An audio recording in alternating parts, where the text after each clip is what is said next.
Happy 2023, Luca Nation. It's been forever since we've done this episode, which seems amazing because it's actually our favorite episode to do. We get to talk basketball, we get to argue, we get to disagree, and we get to share it all with you guys so that maybe if you listened to the previous episodes, you would have picked up Donovan Mitchell cards in November. And now you're sitting and he put up a 71 point, 8 assist, 10 rebound game. Is that right? 11 assists, 8 rebounds. Yeah. Incredible performance. So much going on. Since we've last recorded, Jokic has been better than ever. Luka put up a 60-20-20 game, and then Donovan Mitchell with the greatest scoring performance since Kobe. That's since we last recorded the show. Hold on. And LeBron. Giannis put up back-to-back 40-20s. That's in the conversation. It may not be Mitchell or Luka worthy, but it's in the conversation. Back-to-back 40-20s. So let's hit it where it hurts. Let's start with this Giannis team because that's the conflict that you and I have the most. I am very worried about this Bucks team. I'm very worried about this Bucks team because Chris Middleton has only played 7 games all year. First, he had a hand injury. Now he has a knee injury. Cajun says, stop panicking, stop worrying. This is the Bucks team without their all-star. When they're back, all 3 superstars are playing and clicking. They're going to do big things. But now Giannis has knee issues, lingering knee pain. His game has plateaued. He's not getting better at shooting. And I always say it's on Coach Bud. The way he runs this offense is so primitive. It's this dribble handoff offense that doesn't benefit Giannis, doesn't get him any easy buckets. It just gets him going downhill. They could build a wall, and it makes life very difficult for him. Are you at all worried about this Bucks team? Well, my first question is, who was coaching the Bucks when they won the title 2 years ago? Coach Bud. And has the offense changed? Bill Russell said this. Has the offense changed? He said that. He's like, I didn't even know we won 8 championships in a row. We did it 1 year at a time. So I would be very cautious. Let's do cross-examination. I'm a lawyer, so I'm going to cross-examine you, which means you're going to answer my leading questions. Okay. Did the offense change? The offense has not changed at all. When they won the title, was Chris Middleton healthy and playing? Chris Middleton was healthy and playing. When they won the title, was Drew Holiday healthy and playing? Drew Holiday was healthy and playing. Has Chris Middleton missed 29 games this season? Yes.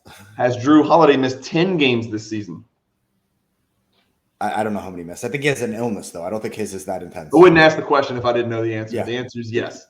So let's not worry about the Bucks. Let's worry about Chris Middleton's knee and worry about Giannis's recurring knee issue. Let's just do that. Let's not worry about their offense because you haven't seen it, Andrew. You haven't seen their offense yet. It hasn't changed. I haven't seen it. You haven't. You haven't seen it. It hasn't. You just said it hasn't changed. Well, you've seen the offense with Pat Connaughton and Grayson Allen playing the role of Chris Middleton. That's not fair. That's like Jonathan Kuminga playing the role of Draymond Green, or that's like Karis LeVert, filling in for an injured Donovan Mitchell. Who gives a shit? Who cares? Of course they're going to lose games. Here's the challenge of hoping that 2021, when they won the title, is similar to this year. I think you and I have agreed that this is the best talent we've seen in the league in a long time. And now those guys that were in their first, second, and third year are now in their 4th, 5th, and 6th year. So the young guys have arrived. But what worries me is, yes, the health of the older guys is a question, but I just feel like Giannis's game has plateaued. You were talking about Klay's game. Klay hit a wall. I'm worried Giannis has hit a wall. But if his plateau is top 5 players in the world, we got to be okay with that. We are. The part that I'm not okay with is his shooting. And he can't shoot. He couldn't shoot it then. He can't shoot it now. He's not going to get better at that. He's just not. I don't think mechanically it's flawed. He shoots on the way down. He locks his knees out on free throws. His release point is honestly, rarely do you hear this. His release point is too high, and it's just there's just a million things wrong with the way Giannis shoots a basketball. It doesn't help that it's a golf ball sitting in his hands. You know what I mean? But that ain't getting better, man. So I'm not worried about the Bucks. I'm not even really going to discuss it because, again, you can't critique and analyze a team when they're missing people that are that important. You said it last night. You did the same thing. You're like, this Suns team is terrible. This Suns team has no chance. They're playing without Devin Booker. They're playing without one of the 10 best players in the league, arguably. Cajun, what have I said? I didn't say that. I said You repeatedly say, I'm worried about these teams. I'm worried about these teams. They're missing all-stars. Not just all-stars. First-team all-NBA players. First team.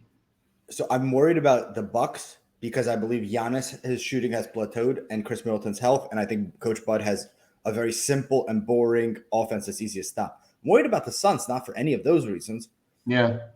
I don't think they like each other. Do you? I don't think they like each other. I'm with you on that. Yeah. I can't believe the season that they had last year, and then what that one game that Luka put on them, Game 7, how that it fractured that entire team. It literally fractured that entire team, and I just think that they're teetering on the edge, and there's going to be one spark, and this team is going to implode. That won't be the last time Luka fractures the team. You're starting a franchise. He's trouble. He's fractured a franchise, yeah. And then Sarver with his molestation and abuse allegations didn't help. So it's a franchise in turmoil. Like I said, I'm not saying if Booker was there, then they become my favorites in the West. They don't. They're not. But again, I'm not going to just beat them while they're down. If you're missing an all NBA player, it changes a lot. It's very difficult to replace special players like that. And in the NBA, talent wins games. I mean, talent wins games. If you take Morant off the Grizzlies, they're going to lose, well, they're probably a bad example because they somehow seem to win without Morant. But if you take Kevin Durant off the Nets, they may lose 8 out of the next 10. If you take Embiid off the Sixers, they may lose 20 out of the next 20. Those guys are just that special and that talented and that important that, teams that are missing players are going to suffer. It's just the way it is, man. When Jimmy Butler sits for the Heat, they can't win. And Jimmy Butler is like a middling star now, compared to these other guys we're talking about. You can't win games without players like that because so much of the offense is focused around them. So let's do this. Next 5 years, Booker's cards are 2015, right? So actually a really good time in the Panini era where there's not a ton of supply. Not a ton. You basically have the Prism, a few select cards, and then the NT. Yeah. Do you believe in Booker? Would you be putting your money into his cards? No, I mean, I wouldn't put my money into Booker cards because I think there's better places to put the money, but I wouldn't fault anybody for putting money into Booker cards. Does that make sense? Where do you think? Give me 3 places that you think it's better to put the money than Booker. Okay, hold on. Let's pull up the Booker Silver and just check it out because you know me, I like to run into burning buildings. This is a burning building. So pop 199, Andrew. Pop 199. That's not a lot to go around, right? And that's before they had 38 different parallels. There's a few parallels, right? It's not 2012 or 2013. There's some parallels out here. But silver mattered in 2015. Really mattered. 1136. Where would I put my money? Well, I'm not the right person. Cage would be the right person to ask this question because he likes to look at moves and investments in the short term and even dabble in ultra modern stuff. And he'd probably throw out some quarterback that's, just waiting for the injury in front of him. But my money goes into Jordan stuff. My money goes into, 90s Hall of Fame players, high pack odds inserts. Right now, my money's going into 2014 Prism Soccer. Okay. Yeah. First year soccer. That's about as outside the box as I get, Andrew, to be quite honest with you, is 2014 Prism Soccer, Prism World Cup Soccer, first year Prism World Cup. No more Prism from 2014 until 2018. So that's kind of where my, fun money has been going lately. So let me throw you, maybe it's a fastball. It's a bit high of a fastball, but it's still a fastball. And by the way, shout out to Card Ladder. If you guys are using them on mobile, they recently added like a pop report feature. They did it on desktop too. Changes the game. Game changing. It's if you're starting a business and you could save people time, they'll value you forever. This is such a time saver. Thank you guys for doing that. LeBron is averaging 29 on 51% field goal percentage, 8 rebounds, 6.6 assists, and he looks like a man on the mission the last 2 games, over 40 points. Why have we sold off of LeBron so much? Would you be buying? And what do you think his legacy is like from a card perspective? Should and am. Yeah, I mean, I am, and I'm not. You're never gonna trap me. I know you're trying to trap me into telling people to buy something, but I'm not. I'm buying. No. I bought LeBron. I'm buying LeBron. I'm confident in the LeBron cards in the long term. Certain cards. In what's funny, Andrew, is the LeBron cards, and I did buy into a big black refractor LeBron. About maybe 3 months ago, I think, if I had to guess. But that's the only LeBron rookie I've bought in the last probably year and a half. I've been buying into non-rookie card color prisms in PSA 10. So 2013 color PSA 10, 2014 color, non-rookie finest refractor color PSA 10s, Topps Chrome non-rookie colored or silver PSA 10s, stuff like that. And are you doing that because you saw what they were at the peak and how much they've come down, and you're like, this is still cards that are high grade, numbered, very, very rare. They're down 80, 70, 80% from the peak. No, I'm kind of doing it. I basically everything that I do in the hobby, I learned from collecting 90s cards where, in the 90s, the most valuable cards of these, all-time greats, these pantheons, the Dominique Wilkins, I shouldn't use it, but like Ewing, Olajuwon, Jordan, Kobe, Shaq, their most valuable cards aren't always the rookie cards. And the ultra modern collector and everybody who flooded into the hobby in the year 2019, 20, and 21 is rookie card hyper focused. And I don't think that will last forever. And I think at some point, the people, we've had our attrition and the people that have come in just for the money have disappeared. But some of those people stayed. I believe a good chunk of those people have stayed. And I think as those people get more and more educated, and we're seeing it on Instagram when people post pictures, they're starting to realize that some of the best, some of the rarest, some of the most sought after cards for even modern players like a LeBron and a Durant and a Steph Curry don't necessarily have to have a rookie shield on them. I mean, I'm collecting LeBron cards that predated the rookie shield, obviously. So I like picking up stuff like that. Because it's fun and you can buy more and have more often mail days more often. You know what I mean? So if you guys haven't checked this out, this video is going absolutely nuts on our channel. It's the PWCC Weekly Recap. Kasia does it every week. It's an NBA focus, but one of those cards that is the 2004 Fleer Hot Hands LeBron. Yeah. Non-rookie. That there's like 8 of them graded or something like that. What did it go for? I don't remember the number, but it was mid to high 4 figures. It was a legitimate. That's a card. That's a legit card. Like that's more fun to me. I would rather that card than a Topps Chrome rookie BGS 9.5 pop fill in the blank. Yeah. You know what I mean? That makes sense. I mean, we're talking about cards that are pop, 10 and below, in the highest grade. I mean, we're talking about, rare pieces. And that's my perspective because I've spent so much time in the 90s Jordan card collecting world. I've spent so much time in that world that it's kind of warped my thinking.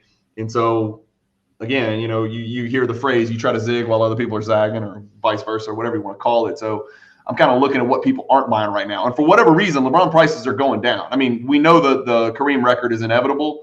We also know the Lakers not being relevant is inevitable. And I think people are having trouble reconciling that. The hobby is short-sighted. They want win now. Well, guess what? He might be done winning. He might. You have to be okay with that. He might be done winning. But damn, look at the resume, man. Look at the freaking resume. He's done enough to be number 2. If he has another year, they're 4 or 5 games out of like 5th place or 4th place, which is crazy to think about. But like you're seeing him put up 40 points. The question isn't intensity, it's consistency right now. And for how many games can he carry this team on his back and maybe hopefully wait for AD? They're 4 or 5 games out of the playoffs. They're 4 or 5 games out of 4 or 5 seed. I think AD's done. Nobody's saying anything. Nobody's saying anything about it. I think it's a 1-month reevaluation. Oh, it's something we can't fix. Surgery out for season. I haven't talked to Brian Windhorst or anything. I'm just saying that's the vibe that I get. It's very strange that do we know what his injury is? It says Anthony. You're 100% right. Anthony Davis injury could lead to 6, 7, 8 months out, says Lakers star. This is an article one day ago by Jason Reed. This is the Lake Show Life. I mean, I don't know. I don't know. I just, when there's this much mystery about it, we've learned our lesson from Kawhi. It's like, we don't even know what's wrong. And he disappears for a year. With Zion, we didn't even know what the hell's going on. He's gone for a year. He's supposed to be back, 10 games into the season. He missed the whole season. It's like, when it's this big of a mystery and they don't just identify, just tell us what the hell is wrong exactly. Usually there's more to the story that they're not sharing, A little peek under the hood here of how Luka Nation is, and I'd love to get a little cage match of Cajun and Cage, but so obviously Cajun always says, I'm like you in some ways, and I'm like Cage in a lot of ways. That's why this felt like a great fit. Yeah. Cage is a staunch rookie guy. He loves true rookies. That's why he loves Montana. He loves Rice. He loves the player who has one true rookie card. Cajun's out here playing with the inserts. And I would love to have I'd moderate, or someone from our Luka Nation moderates, and a little bit of a debate as to pros and cons for both. It would be fun. It would be fun. And I'll be honest with you, I started, I think I'm 3 years older than Cage, but so we grew up in the same era where, and it's true in the 80s. I mean, in baseball collecting, which is how we came into the hobby, you bought the rookie, or is the only thing that you wanted. All you wanted was the rookie. Nobody wanted a 1979 Eddie Murray. You wanted the 1978 Topps Cuppy. You didn't want the 1981 ugly blue Ricky Henderson. You wanted the 1980 Topps Ricky Henderson, where he was in his batting stance. You didn't want to chase the second-year Boggs. It was a fraction. It was pennies compared to the rookie card. So you want the rookie card, and that's the way most people do come into the hobby. But, the 90s, the introduction of inserts and parallels is what changed that. In the early 90s, it changed the game, man. And I know that not everybody swims in the same pond as me and some of my friends collecting 90 stuff. And I'm not just talking about basketball, and I'm not just talking about high end. I'm just talking about buying inserts and parallels and serial numbered cards from the 90s in football, baseball, basketball, hockey. It's just really fun, man. You see cards you just don't see every day. And that's kind of what, that's what gets you likes. And that's what gets conversations started on Instagram and Facebook and cards. Finding them in a high grade is nearly impossible too. It is. That's the gold rush. So I have 3 topics for today, but I kind of hijacked the first 15 minutes here. We haven't talked in a few weeks. We're both, why we do this show, Luka Nation, we just love basketball. And we're like, let's do this once a week. We love talking about it. We're in our text group arguing. Anything occasion that's you kind of want to get off your chest, you're seeing that might add value to our Luka Nation listeners? Yeah. I mean, let's finish out what we started with, which is we're seeing some of the greatest stat lines in NBA history. And I guess everybody's really good at identifying things that are happening, but nobody's asking the question, why are these things happening? Why Luka and Mitchell, and look, let me pull this up. So I've pulled up this article, the best NBA stat lines of the last decade. They got Harden number 1. The best NBA stat lines of the last decade. They got Harden number 1. This is just one article, so this is not like the Bible. 60 points, 11 rebounds, 10 assists, 4 steals, 63% shooting. Doncic and Mitchell just surpassed him. 2 times in 7 days, we saw the two best stat lines of the last decade. 100%. That's not normal. Like, that's too much of a coincidence. Everybody's dropping 40. I mean, Devin Mitchell had 78, 6, 3 steals on 50%. Mitchell blew that out of the water. That was a joke. If you guys watched the Booker game, it was most of the points came at the end of a game, which was a blowout. 59 and 20 for Anthony Davis in 2016. That's a big ass game. But Doncic just did it, and he's a guard. And by the way, he added, what is that? 10 assists, 11 assists, whatever. So we're seeing unprecedented, historic statistical performances. And I'll throw Jokic and Giannis in there because while they haven't had a 60 or a 70, they're doing it in the points, rebounds, field goal percentage, all across the board type stuff. The question is, why is that happening? What's changed between this year and the last 2 years? What's different? And I don't know the answer. It's not they're playing less defense, right? And here's the other thing. There's more parity now than there has been in any of the prior 2 or 3 years. So it's not that. The game hasn't really changed that much over the last 2 years. I mean, I know it changed drastically, from 10 years ago with the evolution of the volume 3-point offenses in the pace and space. But what changed this year to make all of these games happen? I mean, Embiid's had 50 twice. Giannis has had 40-20 twice. Jokic has had 40-15-15. Doncic and Mitchell, we know what they just did. What is going on? Why is this happening? I mean, we're seeing random guys drop 50, 40. Are you asking me? I'm asking everybody. I want to just hear what people's theories are, because the average. I think this is my take on it. The balance between offense and defense. The modern day NBA player is so much more skilled that the defense can't possibly catch up the way the rules are, the rules that are in place. Now, I mean, one rule change that might matter some, it's not going to answer the question, but that take foul, right? Players used to grab people, kill a fast break, kill the transition, take side out, right? Well, that's now usually 2 points, but maybe there's 2 or 3 of those a game. That would lead to teams scoring 5 or 6 more points a game, which we're seeing. Teams are scoring more. But I don't think that's had any impact on. What Cajun's saying is they got rid of the take foul this year. They got rid of the take foul this year, so you can't. They got rid of take foul. Yeah. The one thing I will say is with the proliferation of the 3-point shot, it has allowed smaller people, or I shouldn't say smaller, perimeter-oriented people to gather more rebounds. Does that make sense? It's also allowed perimeter people and bigs there's just more assists to be had because there's more open threes being taken. So it's easier to get assists. It's easier to get rebounds. That's something to keep in mind when you're comparing, stat lines from the 90s and early 2000s to stat lines today. It's much easier to get rebounds and assists.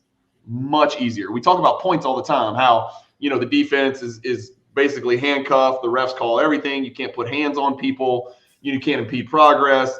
The offensive player dives his ass into the defender, initiates the contact, and the offensive player gets the call. In the 90s, this is very different. So it was just easier in the 90s and early 2000s to guard a perimeter player than it is today. It's almost impossible. We see the best defenders in the league really are helpless in one-on-one situations against the best offensive players in the league. The Matisse Tybals, the Drew, even Drew Holiday. Now they let some of those guys get away with a little more handsiness than others, right. But stats become easier. No, and I love that. Okay, so let's break this down. So you need the physicality, the athleticism to be able to actually be fit enough to play for 40 minutes and take all those shots, because it actually does take a toll on the body. Hell yeah. But for me, what I noticed is a reluctance to send a double. So, like, if you watch Luka in New York when he put up 60, Thibodeau didn't throw a double at him all game. And in the 80s and 90s, I mean, Jordan was always doubled, but like in the 80s and 90s, they would say, no, like, this guy's hot. We're going to throw a double and let someone else beat us. I think how we've talked about this all year, how the second, third, fourth superstar of the team is so good. It really wasn't like that back then. So you could throw a double at Jordan. You could throw a double at Barkley. And the guy he's passing to probably doesn't have the offensive skill set of even an Evan Mobley today, a Kevin Love today. So or even a Spencer Dinwiddie, right? Or Tim Hardaway. Here's the difference, though, Andrew. Jordan and them they were playing the triangle offense. That ball was moving. That wasn't pace and space, high pick and roll ad nauseum. It was a whole different deal. And so that was not an accident. Tex Winter knew what he was doing.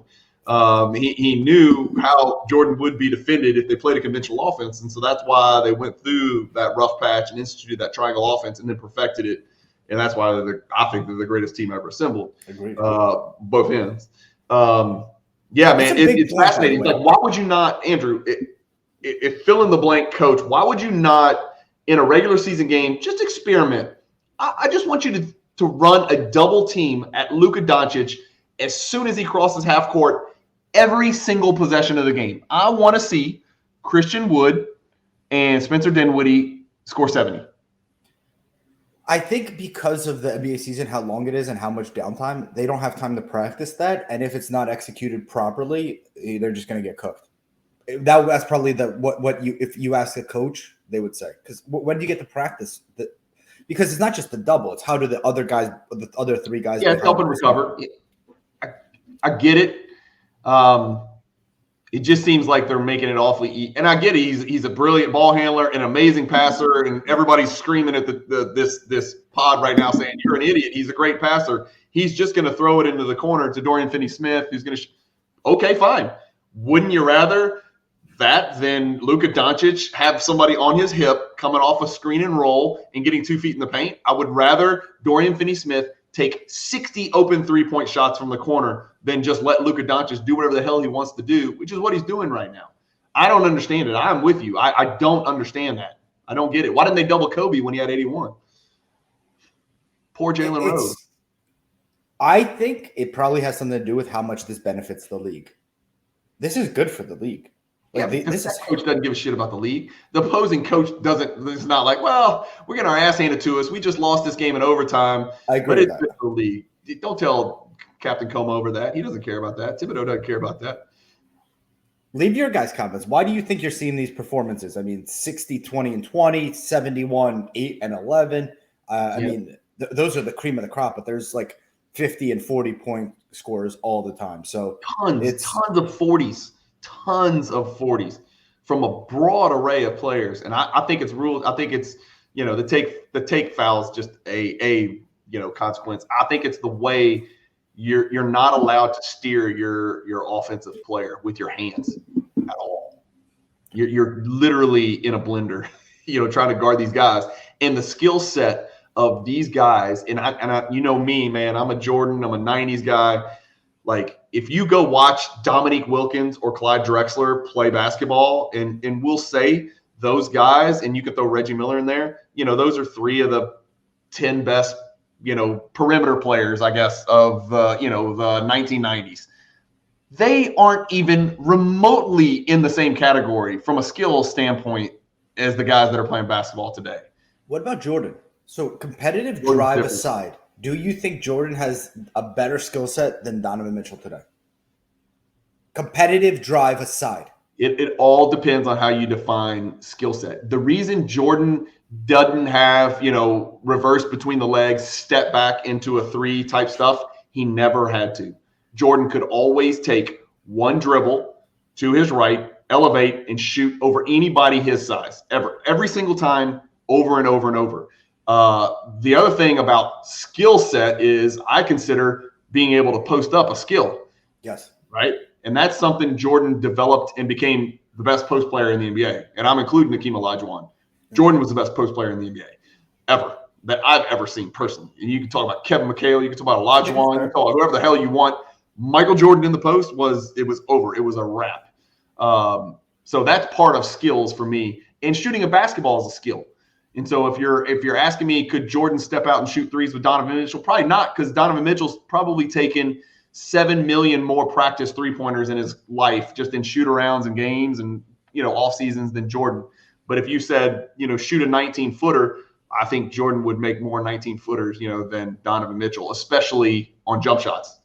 It's sort of an interesting question because really people look at Jordan's greatness as his dunks and his shooting, but he put up 59 points and then he defended as hard as anybody for the entire game, and he played 82 games every year. So everything. There's all these other. Andrew, here's another example. Like, is Kevin Porter more skilled than John Stockton? Is he a better ball handler? Hell yes. It's not even close. But does that make him a better player than John Stockton? Probably not.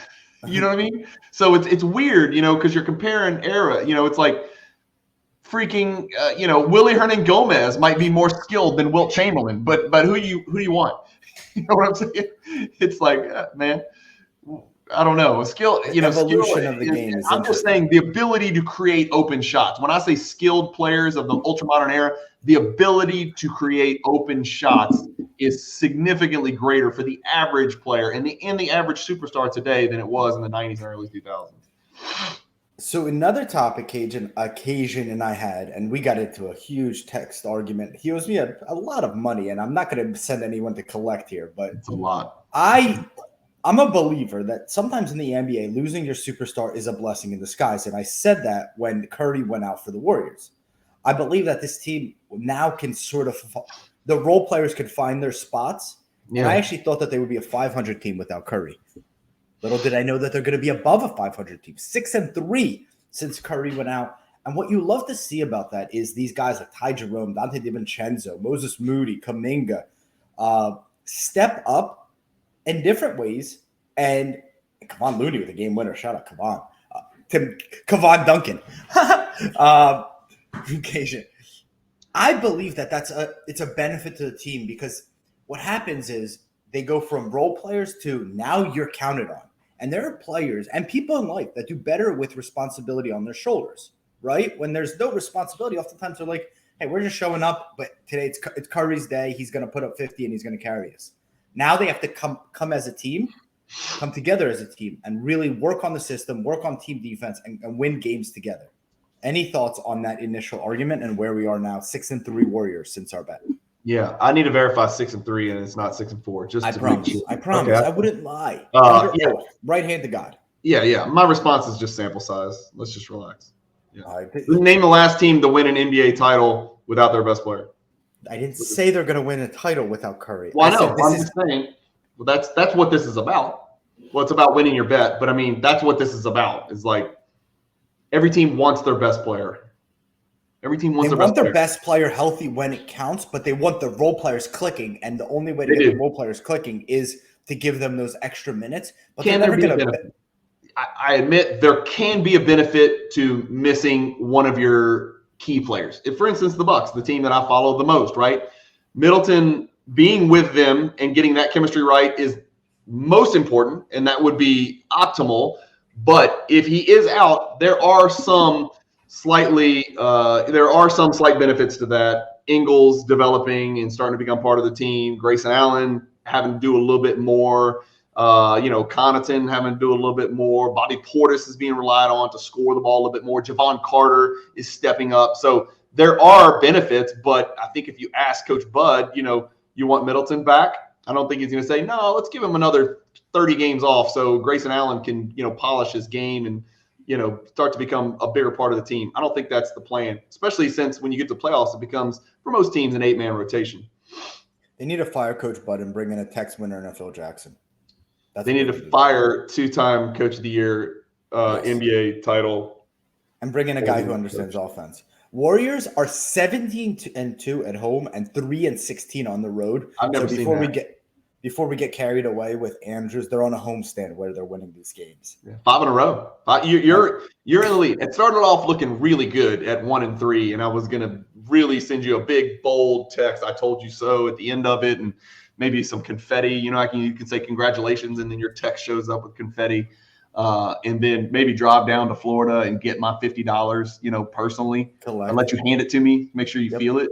Spend $500 on gas to get your 50. Smart. It's a good investment. This is who you guys are listening to for your investment. Yeah, exactly. Who wins the West? How about this? This is my take. The Nuggets win the West. I put this in the group, and Alex didn't agree, but I don't think that they're that deep of a team. So, Aaron Gordon has taken a huge step up this team. I'm worried about their backup center. I think DeAndre Jordan is terrible. Bones Highland is someone I love watching play, but he's very streaky and inconsistent. And he's one of those guys that I think thrives more when he gets, 20 shots a game on 30 minutes than if he gets 10 on 15. He needs to get that engine going. Yeah. Did you ever hear his story in high school? Yeah. I watched him on Old Man in the Three. I watched him on Reddick. Yeah. Cool. He had to jump out of the window. His grandma, there was a fire, and he broke bone. Insane story. I could see their game against the Celtics was the hottest shooting I have ever seen in my entire life. They would not miss. And then there was a 25, 40-minute delay or something because Robert Williams broke the rim. Who wins the West? Here you go. You may put it up here. Let me put it up for our viewers. This is where we're at right now. Denver's in first. And then you got the Grizzlies, the Pelicans, the Mavericks, the Kings, the Clippers, the Trailblazers, the Suns. We can stop it. I don't think the Trailblazers, the Warriors, the Suns, the Jazz can do it. So, all those teams are within 4. God dang. The Warriors are in 9th, and they're 4.5 out of first. Mm-hmm. It's crazy. The parity's crazy. The Kings are going to regress. The issue with the Kings, I watched them play the Grizzlies. You think so? when your center is also kind of like a scoring guy, like Sabonis, and he has to go and battle for rebounds with Steven Adams, it's a huge problem. It's a huge problem. And Why? they have nobody helping him rebound. Well, that's what Embiid's doing. What do you mean? Embiid is way bigger than Sabonis. Well, I guess we talked about this. Sabonis is huge.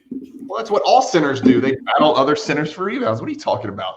Don't slice Sabonis. Not necessarily. Like, I was thinking about this. Like, why is Josh Hart so revered? It's because if Nurk boxes out, Josh is going to come in and grab rebounds, right? Rebounding is a team game. It's not just one guy grabbing rebounds. Rebounds win. Rebounds matter, and the Kings don't rebound well. Yeah, Josh Hart's the second best rebounding guard in the Western Conference, behind, of course, Luka Doncic.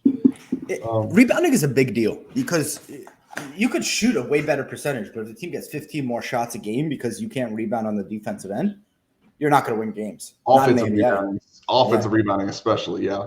And it cuts both ways because if you can't defensive rebound, that means the other team is getting offensive rebounds, right? So rebounding is rebounding.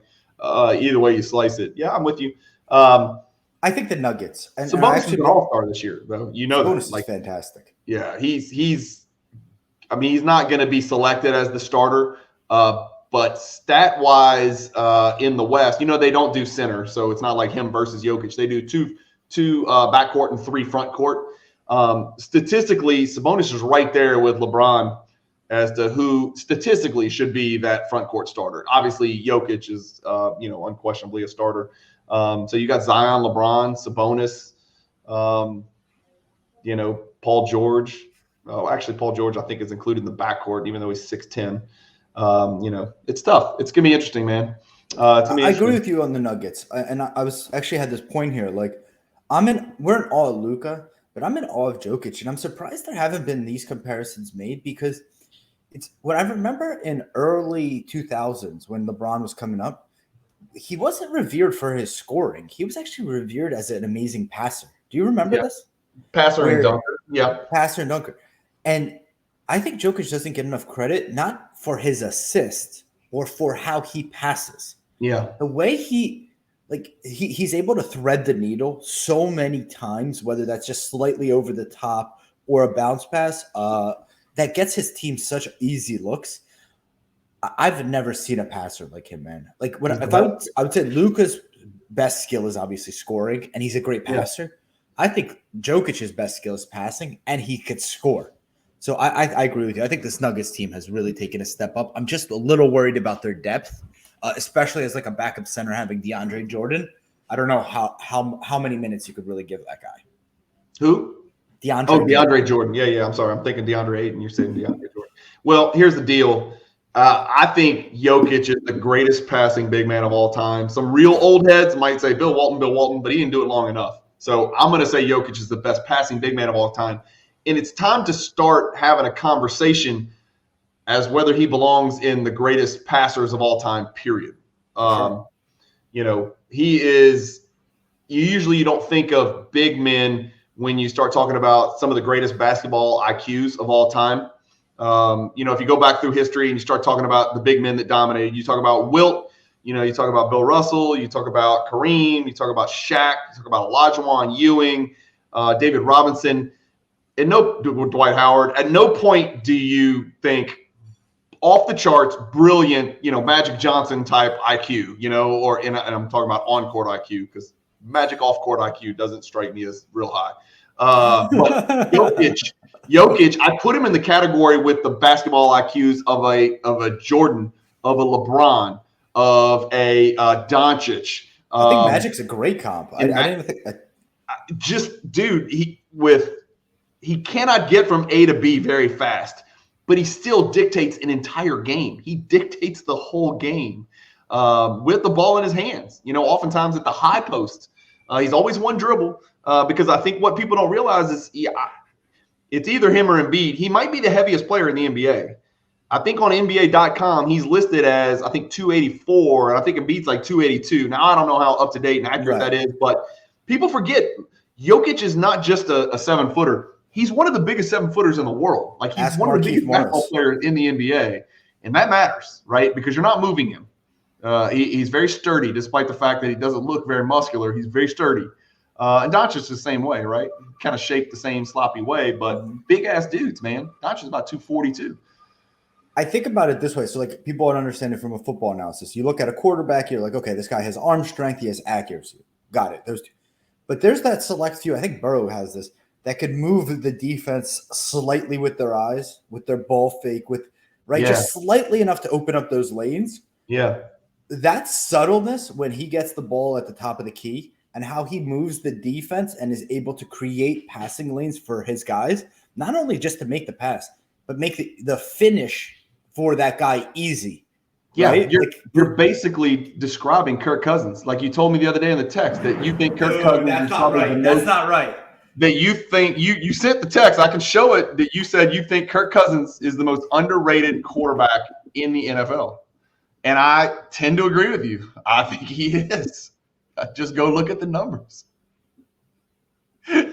I'm you didn't see that one disgusted. coming. You didn't see that one coming. I despise Kirk Cousins as a football player so much. I can't. I just got nauseous thinking about him.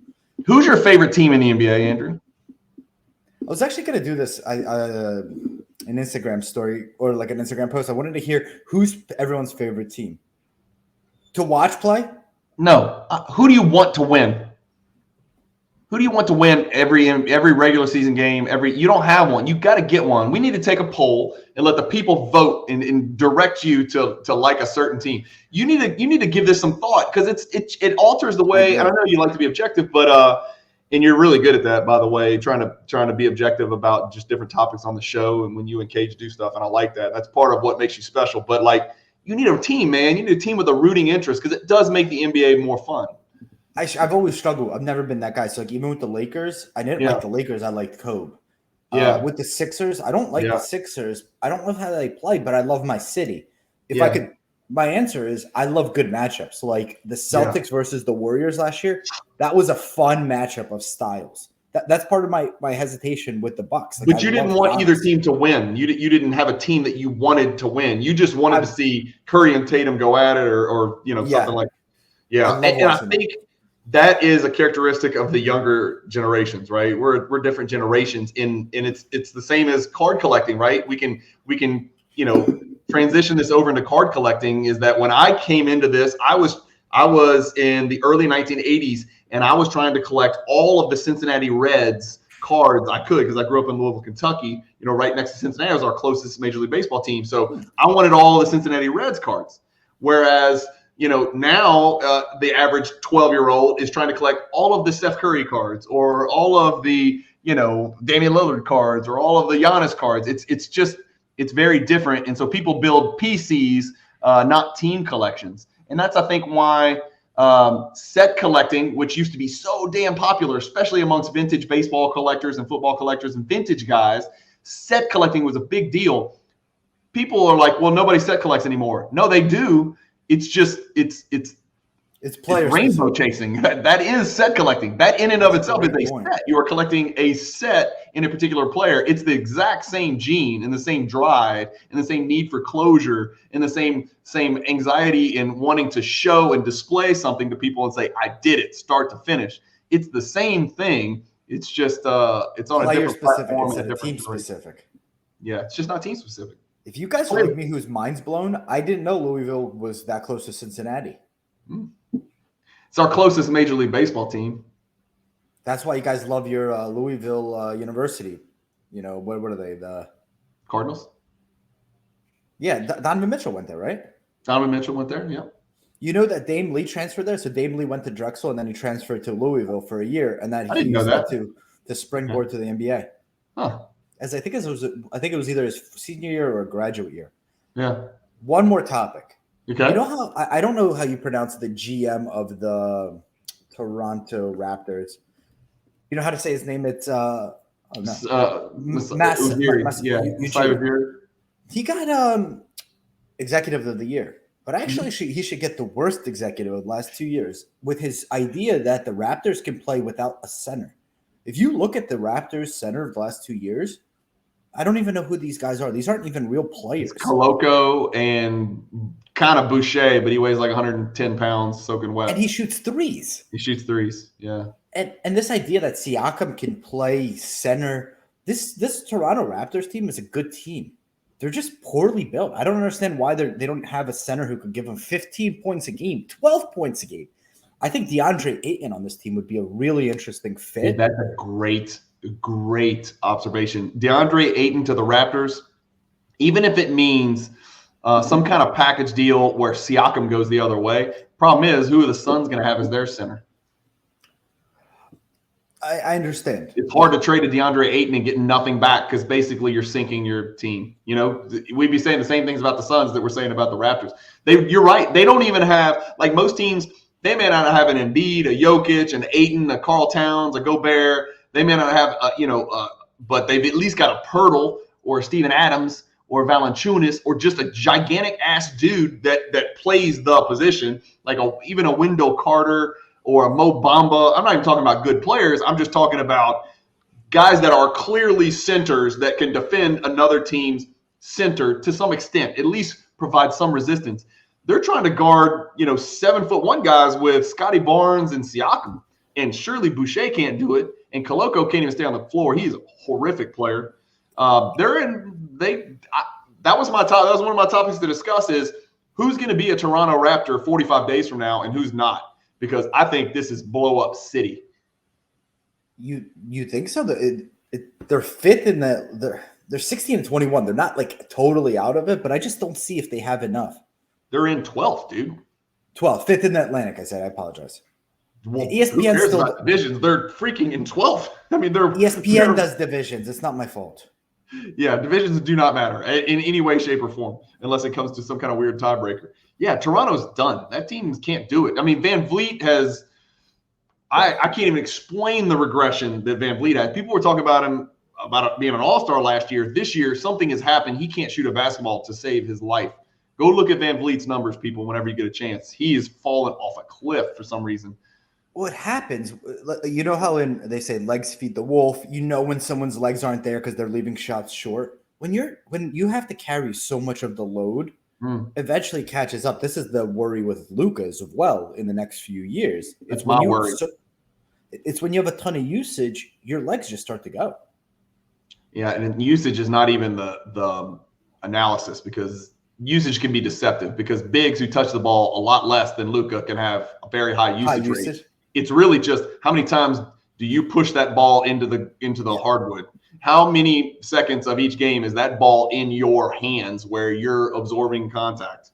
And Luka's got to be at or near the top of that list for sure. How many seconds in a game the ball spins in your hands? I would got to believe Luka's one. I'm trying to think of anybody who could even be remotely close to Luka.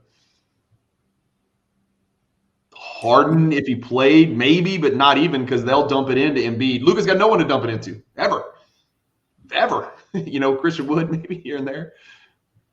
I'll wrap with this, or if you have any other topics, but a funny or interesting usage stat, not the way usage is quantified today, but just Wilt Chamberlain. If you look at most single season leaders of records for minutes per game, the top 7 are Wilt, who average 48 minutes a game, 47.75 minutes a game, 47.5, 47.3. Wilt is the leading top 7 minutes per game, Wilt Chamberlain. 48 minutes per game. Yep. He is unique in a lot of ways, for sure. A lot of ways. Yeah. He's unique in a lot of ways. His career could have gone in a million different directions, but if only he had been drafted by the Celtics, we may not be having the same GOAT conversation, Instead of the Sixers, you don't like Philly teams? Well, I'm just saying, if you switched him and Russell, he might have 16 rings, and then we're never going to have the GOAT conversation again. We can never even have it. If he's the greatest statistical player and has, 12 rings, you know what I'm saying? It's interesting, right? It's like what if Marino had, 11 rings or something? Can you imagine? You know what I'm saying? Like the rings and the stats. Very rarely does the player have the rings and the stats. And the extent of me knowing Marino as a football player, he wasn't really my generation, is from Ace Ventura: Pet Detective. That's kind of the Marino I know. It's an amazing movie. I watched both of them. Amazing. One cinematic masterpiece. One of the best ever. One of the best ever. He's so funny. He's so funny.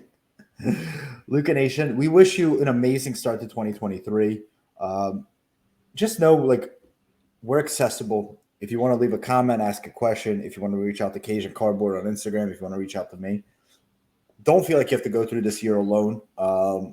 I'm curious what's going to happen economically with cards, all that. We have the same question. So feel that there's an open line between us, you guys, and the listeners and us. So reach out, leave comments. We love to engage with you guys, and we wish you all an amazing, amazing start to 2020. Hey, hold on. While we're on camera, where are we going? What shows are we going to? Are we going to the Mint? We're definitely going to the Mint. What about Culture Collision? Are we all trying to go to that? Is that a drive for you? No, that's a long way for you, isn't it? I might fly into Culture Collision. The issue is we booked a trip to Vail with the family, which ends Friday. So I might actually fly Denver to Culture. I'm 50-50 on Culture Collision. Burbank, which is Super Bowl weekend, I'm going to go to in LA. I've wanted to. I like Rob Veras. I like that team. I like. This is how I judge another business, how they interact with their customers. And Burbank is always full, so I want to go check it out. I've actually never been to LA, so Burbank and Mint for me, and then plan it by year from there. Okay. I know you're going to Culture.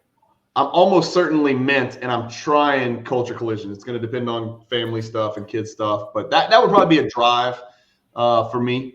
And maybe grab a couple buddies here in town if they're willing to go. That's really what it's going to hinge on. If I can get 2 or 3 buddies to go with me to Culture Collision, I'll probably drive up there with them. Nice.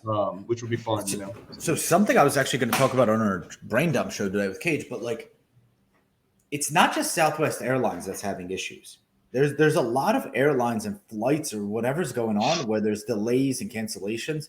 And then to add that to like expensive travel costs, I'm really worried about shows this year. Because if we saw something last year, a ton of shows popped up and there's demand. But if they're going to make travel this difficult, like yesterday, I was supposed to fly back to Florida, basic flight. It's one flight out of this like tiny little airport. It was delayed and then it was canceled. And this is becoming more, not the exception, but the rule. I'm really curious what's going to happen with shows if this travel issue persists. I've had good luck. Knock on wood. I've flown to DC. I've flown to Philly for Atlantic City. That was last year. What's that? That was last year.